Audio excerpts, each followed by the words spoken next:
Good morning दोस्तों, कैसे हैं आप सभी लोग। मैं उम्मीद करती हूँ आप सभी लोग अच्छे होंगे, स्वस्थ होंगे और अपनी पढ़ाई भी अच्छे से शिद्दत और ईमानदारी के साथ कर रहे होंगे। आज की क्लास को हम लोग शुरू करते हैं, जहां हम 2 और 3 फरवरी दोनों दिन की करंट अफेयर्स को कवर करेंगे। यानी कि आज की क्लास में हम 20 करंट अफेयर्स के इंपॉर्टेंट क्वेश्चंस को कवर करेंगे। पहले हम शुरू करेंगे 2 फरवरी की करंट अफेयर्स को। ठीक है, पिछले कुछ दिनों से हमारी क्लासेस थोड़ी सी ऊपर नीचे हुई है, आप लोगों को सभी को पता ही होगा। अ, जिसको नहीं पता और जो बच्चे बार बार मुझे कमेंट में पूछ रहे हैं कि ऐसा क्यों हो रहा है, आप लापरवाही जैसी कोई चीज नहीं है। पिछले हफ्ते मेरी बुआ जी के बेटे इस दुनिया में नहीं रहे and I was very close to him.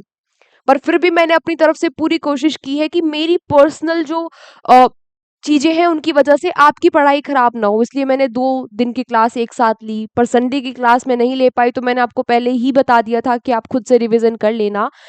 और आज भी कल की और आज की क्लास आपकी एक साथ हो रही है। अब से आपकी सारी क्लासेस ऑन टाइम होगी, ठीक सुबह 7 बजे आपको करंट अफेयर्स की क्लास मिल जाएगी। ठीक है, तो चलो शुरू करते हैं आज की क्लास को।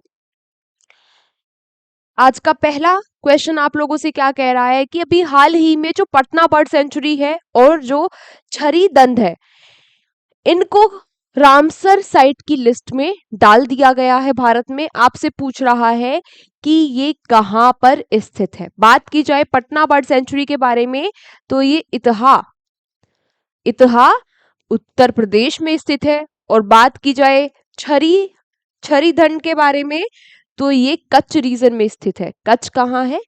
गुजरात में। यानी कि हमारा ऑप्शन हो गया ए एंड बी। पर यहां पर आपको एक बात समझ में नहीं आई होगी कि ये रामसर साइट क्या है। रामसर साइट क्या है, उससे पहले एक और इंपॉर्टेंट फैक्ट यहां पर लिख लो।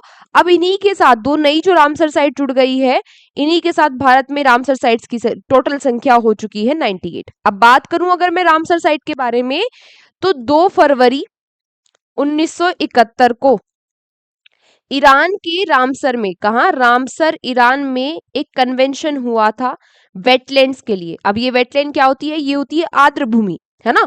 आर्द्र भूमि जो दलदली सी पानी वाली जगह होती है ना, उनको क्या कहते हैं? वेटलैंड्स। यहाँ पर बहुत सारी आपको स्पीसीज देखने को मिलेगी, है ना। बहुत सारी यहाँ पे पेड़ पौधे होते हैं, फ्लोरा फाना बहुत ज्यादा होता है यहाँ पे। तो इसीलिए अब क्या होता था कि ये जो वेटलैंड्स है, इनके संरक्षण के लिए पहली बार बात की गई इस रामसर कन्वेंशन में। अब जो भी वेटलैंड है पूरे के पूरे विश्व में, है ना, जिसका संरक्षण करना है, जो खतरे में है या जिसमें रहने वाली जनजातियां स्पीसीज खतरे में है, तो उनका संरक्षण करना होता है। इसीलिए उनको रामसर साइट की लिस्ट में डाल दिया जाता है। भारत में टोटल 98 रामसर साइट्स है। ठीक है, इसके अलावा एक और बात यहाँ पर, दो और बात बल्कि आप याद रखना, क्योंकि 2 फरवरी को ये कन्वेंशन हुआ था, इसीलिए वर्ल्ड वेटलैंड डे यानी कि विश्व आर्द्र भूमि दिवस, जो अभी हमने कल ही सेलिब्रेट किया, ये 2 फरवरी को मनाते हैं। इसके साथ साथ भारत ने ये जो वेटलैंड कन्वेंशन है, इसको ज्वाइन किया था 1982 में। ठीक है, ये बात भी आप लोग याद रखना। जितनी मैंने एक्स्ट्रा इन्फॉर्मेशन आपको बताई, सारी की सारी आप लोग याद रखना, साथ साथ लिखते हुए भी चलना। Next, recently in which city the 29th Surajkund international craft Mela has been organised. अभी हाल ही में किस शहर में 29वां सूरजकुंड अंतरराष्ट्रीय शिल्प मेला आयोजित किया गया? तो इस मेले का आयोजन हुआ है फरीदाबाद हरियाणा में, एचआर यानी हरियाणा में। ठीक है, 31 जनवरी से 15 फरवरी तक ये मेला चलने वाला है, जहां पर हाथ से बनी हुई चीजें आपको देखने को मिलेंगी। ठीक है, चलो, जो क्राफ्ट्स वगैरह होते हैं वो आपको देखने को मिलेंगी इस मेले में। देन पूछा गया कि recently which public sector company has been recognised as great place to work. हाल ही में किस सार्वजनिक क्षेत्र की कंपनी को ग्रेट प्लेस टू वर्क के रूप में मान्यता दी गई है? अब ये मान्यता कब से कब तक है? फरवरी 2026 से फरवरी 2027 तक ये जो कंपनी है, ये बेस्ट, सबसे बढ़िया जगह है काम करने की। ये मान्यता किसको मिली है? सेल को। सेल क्या है? Steel authority of India, steel authority of India limited. ठीक है, ये क्या है? ग्रेट प्लेस टू वर्क, काम करने की सबसे अच्छी जगह है, सबसे अच्छा एनवायरनमेंट है यहाँ पर अगले 1 साल में। और ये हमारी महारत्न कंपनी है। क्या है? महारत्न कंपनी का इसके पास दर्जा है, पब्लिक सेक्टर की ये कंपनी है। ठीक है, चलो सारे के सारे क्वेश्चन इंपॉर्टेंट है तो ध्यान से अपने नोट साथ साथ ही बनाते हुए चलना। Recently who become the first Indian women to win the Australian Open under 14 title? वो पहली भारतीय महिला कौन बन गई है जिन्होंने अंडर 14 का खिताब जीत लिया है ऑस्ट्रेलियन ओपन में? तो ये बन गई है जेंसी कनाबर, पहली महिला है, तो बात इंपॉर्टेंट हुई। इसके अलावा इन्होंने हराया किसको? इन्होंने हराया ऑस्ट्रेलिया की म्यूसेमा को, है ना। ऑस्ट्रेलिया की म्यूसेमा क्या रही? रनर अप रही। क्या रही? रनर अप रही। ठीक है, क्योंकि हो सकता है भाई क्वेश्चन इंपॉर्टेंट है, न्यूज में है और पहली भारतीय महिला है ये टाइटल जीतने वाली, तो इसकी जगह इससे रिलेटेड कुछ और क्वेश्चन आपसे पूछ ले। इसी के साथ अगला प्रश्न आपसे पूछा कि recently which country has got the top position in global soft power index? हाल ही में ग्लोबल सॉफ्ट पावर इंडेक्स में किस देश को शीर्ष स्थान मिला है? तो ग्लोबल सॉफ्ट पावर में शीर्ष स्थान रहा है यूएसए का। हालांकि ये सॉफ्ट पावर जो भी है वोटेवर, खैर स्थान तो यूएसए का ही रहा है। सेकंड नंबर पर आया है यूके और थर्ड नंबर पर आया है इस लिस्ट में चाइना। इतनी बातें आप याद रखना। ठीक है, देन आपसे पूछा गया कि ये जो पैमाना पोर्टल है अभी हाल ही में किस मंत्रालय के द्वारा लॉन्च किया गया? इस पैमाना पोर्टल को लॉन्च किया हमारी ministry of statistics and programme ने, यानी कि सांख्यिकी और कार्यक्रम मंत्रालय ने इसको लॉन्च किया है। इसमें होगा क्या? जो 150 करोड़ या उससे ज्यादा की जो परियोजनाएं हैं केंद्रीय सरकार की, उन पर निगरानी रखने के लिए ये पैमाना पोर्टल लॉन्च किया गया है ना, ताकि ट्रांसपेरेंसी बनी रहे। Recently in which state chief minister इति कोली ड्यूटी पथ स्कीम वॉज लॉन्च्ड? हाल ही में किस राज्य में मुख्यमंत्री एटी कोली ड्यूटी पट योजना शुरू की गई? तो इस योजना को शुरू किया गया है असम में। असम के जो मुख्यमंत्री है हेमंत बिस्व शर्मा, उनके द्वारा इस योजना को शुरू किया गया। इसमें होगा क्या? जो असम में टी गार्डन वर्कर है, आपको पता ही होगा कि असम में चाय की खेती होती है, तो टी गार्डन जो वर्कर्स है, जो काम करते हैं टी गार्डन्स में, उनको फाइनेंशियल असिस्टेंस दी जाएगी, यानी कि उनको वित्तीय सहायता दी जाएगी, वित्तीय सहायता दी जाएगी। ठीक है, चलो कहाँ कहाँ शुरू हुई योजना? असम में शुरू हुई। हेमंत बिस्व शर्मा के द्वारा, जो मुख्यमंत्री है उनके द्वारा इस योजना को लॉन्च किया गया। Then the CM of which state has created a Guinness Book of World Record for distributing bicycles of 5,555 women and students within 24 hours.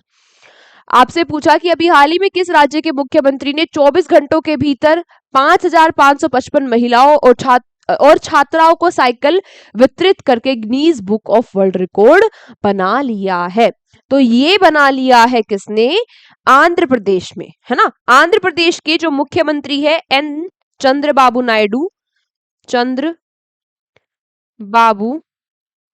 Naidu, इन्होंने क्या किया? इनकी जो विधानसभा क्षेत्र है, जो इनका विधानसभा क्षेत्र है कुप्पम, कौन सा है? कुप्पम।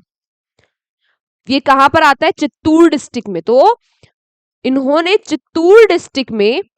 चित्तूर जिले में आंध्र प्रदेश के इन साइकिल का वितरण किया, इको फ्रेंडली जो ट्रांसपोर्ट है उसको बढ़ावा देने के लिए। किसको दी ये साइकिल? महिलाओं को और छात्राओं को। कितनी साइकिल है? 5,555। और ये साइकिल 24 घंटे में इनका वितरण करके Guinness world of book record इन्होंने बना लिया है। ठीक है, फिर बात आती है कि in which state has the CM Gram Utthan Yojana been launched recently? हाल ही में किस राज्य में मुख्यमंत्री ग्राम उत्थान योजना शुरू की गई? तो इस योजना को शुरू किया है भूपेंद्र पटेल ने। अब बता दो कि भूपेंद्र पटेल कहां के सीएम है? बोलो बोलो।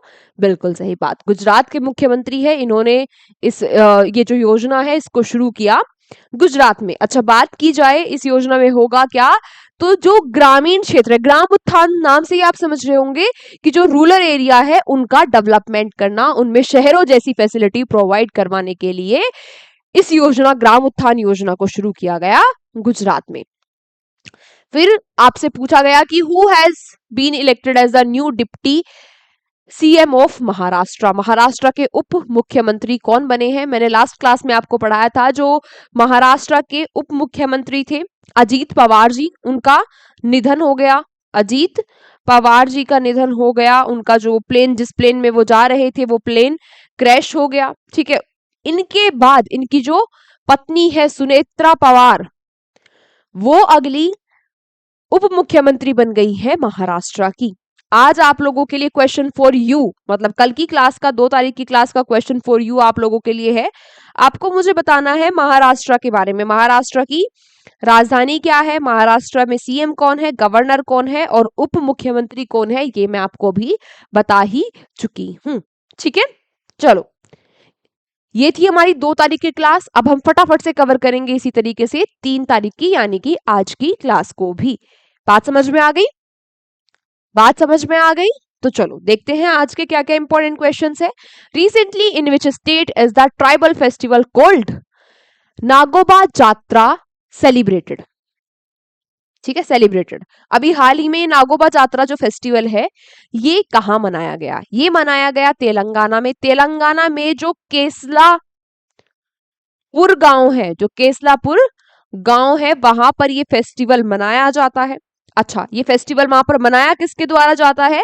जो गोंड ट्राइब है, गोंड ट्राइब आपको पता होगा कई सारे भारत के क्षेत्र में पाई जाती है ये गोंड ट्राइब। इस गोंड ट्राइब की मेदराम क्लेन के द्वारा ये फेस्टिवल सेलिब्रेट किया जाता है। कहाँ? केसलापुर गांव में। इसके अलावा जो सबसे इंपॉर्टेंट फैक्ट है इस फेस्टिवल के बारे में वो ये है कि ये इंडिया का सेकंड लार्जेस्ट, दूसरा सबसे बड़ा ट्राइबल यानी कि जनजातीय फेस्टिवल है। ठीक है, क्वेश्चन आपसे पूछ ले कि दूसरा इंडिया का सबसे बड़ा जनजातीय फेस्टिवल कौन सा है, तो ये कौन सा है? आपका नागोबा जात्रा। Recently, 3 Buddhist sites, Ratnagiri, Lalitgiri, and Udaygiri, of which state have been included in the tentative list of UNESCO World Heritage Site. हाल ही में किस राज्य की 3 बौद्ध स्थल रत्नागिरी, ललितगिरी और उदयगिरी को यूनेस्को की विश्व धरोहर की संभावित सूची में शामिल किया गया है? तो ये जो 3 साइट है संभावित सूची में इनको शामिल कर लिया गया, ये है ओडिशा की, ये बुद्धिस्ट साइट है ना, बुद्धिज्म से ये रिलेटेड है। ठीक है, बुद्धिस्ट साइट है, इनको बुद्धिस्ट डायमंड ट्रायंगल के नाम से भी जाना जाता है, बुद्धिस्ट डायमंड ट्रायंगल के नाम से भी इनको जाना जाता है। ठीक है, ये हीनयान, महायान और वज्रयान जो ट्रेडिशंस है, जो बुद्धिज्म के पार्ट है, उनसे ये रिलेटेड है। ठीक है, कहां पर है? ओडिशा में। संभावित सूची में इनको डाल दिया गया। हो सकता है नियर फ्यूचर में क्या बन जाए? यूनेस्को वर्ल्ड हेरिटेज साइट बन जाए। Which city topped Numbeo cost of living index? तो ये जो न्यूम्बो है इसकी कोस्ट ऑफ लिविंग इंडेक्स को किस शहर ने टॉप किया है? कहने का मतलब इस रिपोर्ट के अकॉर्डिंग सबसे ज्यादा एक्सपेंसिव, सबसे ज्यादा कॉस्टली, सबसे ज्यादा महंगा जो शहर है वो कौन सा है? ये शहर है जुरिच। सेकंड नंबर पर आता है जेनेवा, और ये दोनों के दोनों शहर ही कहाँ है? स्विट्जरलैंड में। कहाँ है? स्विट्जरलैंड में। ठीक है, ये सबसे महंगे शहर है रहने के हिसाब से। इसके अलावा भारत का जो भोपाल हो गया, भारत का इंदौर हो गया, क्या हो गया? इंदौर हो गया, भोपाल हो गया, पटना हो गया, ये रहने के हिसाब से बहुत ही किफायती, कोस्ट इफेक्टिव शहर है, यानी कि यहां पर रहना उतना ज्यादा महंगा नहीं है। ठीक है, चलो, रिसेंटली 477 के आसपास इनकी, 400 प्लस इनकी रैंक है, 450 प्लस बल्कि इनकी रैंक है, और टॉप किया है इस लिस्ट में जूरिच ने, जिसकी रैंक आई है इस लिस्ट में 1। ठीक है, Recently, who won the BWF Super 300 title at the Thailand Masters? Thailand Masters में BWF का सुपर 300 का 300 का टाइटल किसने जीत लिया है? ये जीता है देविका सिहाग ने। ठीक है, और ये बन गई है थर्ड इंडियन वुमेन, तीसरी भारतीय महिला इस टाइटल को जीतने वाली, तीसरी भारतीय महिला इस टाइटल को जीतने वाली। तो आप कहोगे फर्स्ट और सेकंड कौन थी? इनसे पहली दो कौन थी? फर्स्ट साइना नेहवाल और सेकंड पीवी संधू। इनके बाद तीसरी बन गई है देविका। अच्छा, अब आपको यहाँ पर ये पीडब्ल्यूएफ भी दिक्कत दे रहा होगा कि भाई ये पीडब्ल्यूएफ क्या है? ये बीडब्ल्यूएफ, सॉरी पीडब्ल्यूएफ नहीं, बीडब्ल्यूएफ क्या है? बैडमिंटन, बैडमिंटन, डब्ल्यू से वर्ल्ड और एफ से फेडरेशन। ठीक है, जिसकी स्थापना कब हुई ये भी लिख लो, 1934 में। हेडक्वार्टर्स यानी कि इसके मुख्यालय कहाँ है? कुआलालंपुर।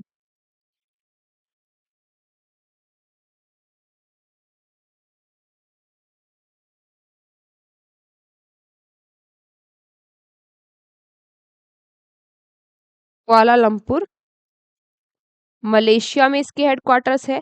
अच्छा, इसके अगर प्रेसिडेंट भी आप लिखना चाहो, इसके अध्यक्ष भी आप अगर लिखना चाहो तो वो भी लिख लेना, है ना। पिछले साल ही बने थे। के पटामा कौन है? के पटामा इसके अध्यक्ष है ना। ठीक है, ये सारी की सारी बातें इसके बारे में आप लोग याद रखना। फिर बात आती है कि recently when was world wetlands day celebrated? अभी मैंने आपको बताया था विश्व आर्द्र भूमि दिवस 2 फरवरी को मनाते हैं। ठीक है, इसके अलावा 30 जनवरी को मनाया जाता है शहीद दिवस, है ना। 30 जनवरी 1948 को, ये बात भी लिख लेना, है ना, वो मिस हो गया हमारा। 30 जनवरी को क्या मनाते हैं? शहीद दिवस। क्यों मनाते हैं? क्योंकि 30 जनवरी 1948 को क्या हो गया था? जो गांधी जी थी, गांधी जी की हत्या कर दी थी गोली मारकर। किसने? नाथुराम गोडसे ने। ठीक है, चलो। Recently, Union Finance Minister Nirmala Sitharaman broke whose record to become the longest serving finance minister of the country? हाल ही में केंद्रीय वित्त मंत्री निर्मला सीतारमन ने किसका रिकॉर्ड तोड़ दिया है? देश की सबसे लंबे समय तक लगातार, सबसे लंबे, लगातार और जोड़ लो, कॉन्टिन्यूअस, लगातार सबसे लंबे समय तक सेवा करने वाली वित्त मंत्री के रूप में। तो लगातार सबसे लंबे समय तक वित्त मंत्री बनी रही हैं अभी निर्मला सीतारमन। ठीक है, 6 साल 8 महीने से ये भारत की वित्त मंत्री है। इन्होंने रिकॉर्ड तोड़ दिया है सीडी देशमुख जी का, जो 6 साल 2 महीने लगातार भारत के वित्त मंत्री रहे थे। अच्छा, वैसे बात की जाए कि सबसे लंबे टाइम तक भारत के वित्त मंत्री कौन रहे, तो वो थे पी चिदम्बरम। पी चिदम्बरम ये 8 सालों तक भारत के वित्त मंत्री रहे, लेकिन इनके जो 8 साल का कार्यकाल था वो ऐसे पार्ट में था कि एक बार 2 बार ऐसे करके ये वित्त मंत्री रहे। लगातार सबसे लंबे टाइम तक वित्त मंत्री कौन है? ये बन गई है Nirmala Sitharaman. Recently which country has banned the import of animals and animal product from India amid concern over the spread of Nipah virus? हाल ही में किस देश ने निपा वायरस के फैलने की चिंता के बीच भारत से जानवर और जानवरों से बने जो उत्पाद है उनको आयात करने पर प्रतिबंध लगा दिया है? ये लगा दिया है किर्गिस्तान ने। ठीक है, क्योंकि निपा वायरस भारत में कई सारे केसेस इसके देखने को मिले, और ये निपा वायरस किससे फैलता है? एनिमल से ही फैलता है। In which state will Aadhaar authentication become mandatory for property registration from February 1, 2026? जो अभी हाल ही में किस राज्य में 1 फरवरी 2026 से संपत्ति पंजीकरण के लिए अधिकार प्रमाणीकरण अनिवार्य हो जाएगा? ये हो जाएगा उत्तर प्रदेश में। जो प्रॉपर्टी को लेकर फ्रॉड हो रहे हैं उनको रोकने के लिए, पारदर्शिता यानी ट्रांसपेरेंसी को बढ़ाने के लिए क्या होगा कि भाई अब आधार मैंडेटरी हो जाएगा। ठीक है, किसी भी प्रॉपर्टी के लेन देन में। Recently the governor of which state declare 2026 as the year of agriculture? अभी हाल ही में किस राज्य के राज्यपाल ने 2026 को कृषि वर्ष घोषित किया है? तो ये किया है मध्य प्रदेश के गवर्नर मंगू भाई पटेल ने। मंगू भाई पटेल ने डिक्लेयर किया है कि 2026 जो है उसको मध्य प्रदेश बनाएगा ईयर ऑफ एग्रीकल्चर के रूप में। ठीक है। Recently Indian railway has launched Kavach 4.0 on 472 kilometre route. What is Kavach? हाल ही में भारतीय रेलवे ने 472 के किलोमीटर के रूट पर कवच को एक्टिवेट कर दिया है। आपसे पूछा ये कवच क्या है, तो कवच एक ऑटोमेटिक ट्रेन प्रोटेक्शन सिस्टम है। मान लो कि दो ट्रेन आमने सामने से आ रही है, और काफी सारे केसेस ऐसे देखने को भी मिल जाते हैं। तो ये कवच सिस्टम क्या करेगा, इसमें मैग्नेटिक फोर्स होगा और ये पहले पता लग जाएगा कि भाई उधर से एक ही ट्रैक पे दो ट्रेन आ रही है इधर से, है ना, तो उनके आपस में भिड़ने से पहले उनको रोक देगा। तो ये क्या है, ये है कवच सिस्टम। चलो 4.0 इसका लॉन्च कर दिया है 472 किलोमीटर के रूट पर। आज की क्लास को यहीं तक रखते हैं। इस क्लास की पीडीएफ आपको मिल जाएगी हमारे एग्जाम जर्नी के टेलीग्राम चैनल पर। इसके अलावा आज की क्लास का रिवीजन आज के आज ही कर लेना और अपनी नोट्स भी आज के आज ही बना लेना। And thank you so much everyone. बहुत सारे बच्चे मेरे टफ टाइम में ऐसे थे जो समझ रहे थे कि अच्छा कुछ अगर क्लास नहीं हो रही है तो कुछ तो हुआ है, अदरवाइज ऐसा हो ही नहीं सकता कि क्लास नहीं हो रही। और उसके बाद भी जब मैंने 3 दिन की वो क्लास ली, बहुत सारे बच्चों ने मुझे मैसेज किया कि अरे कोई बात नहीं, हमने बहुत सारा आपने पढ़ाया हुआ है, हम रिवीजन कर लेंगे। मतलब लिटरली उस चीज़ से बहुत हिम्मत मिलती है कि आप लोग हर सिचुएशन में मेरे साथ खड़े हो। Thank you so much everyone. मिलते हैं आपसे अगली क्लास में। Take care, bye bye.